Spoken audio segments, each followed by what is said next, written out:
In today's video, I'm going to show you how to log into your members-only dashboard on InterNACHI.org. The first thing you want to do is head over to our website, InterNACHI.org. Once you're on our homepage, head over to the top right and hover over Login. A new tab will appear where you will be able to type in your username and password. If you want InterNACHI.org to remember your login credentials, click on the Remember Me feature. If you forgot your username or password, click on Forgot Your Password. You will then be redirected to a page where you can type in your username or email that is affiliated with InterNACHI to get a reset link.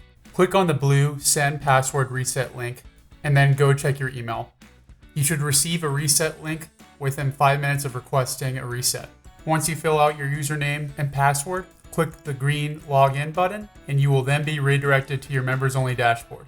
If you are on InterNACHI.org on a mobile device, click on the Show menu text on the top right of the screen in order to get to the login page. If you are viewing InterNACHI.org in landscape mode, you will still head over to the top right of your screen and click the person icon. You will then see the Login tab. And that is how you log in to access your members-only dashboard. Thanks for watching this how-to video. Have a great rest of your day.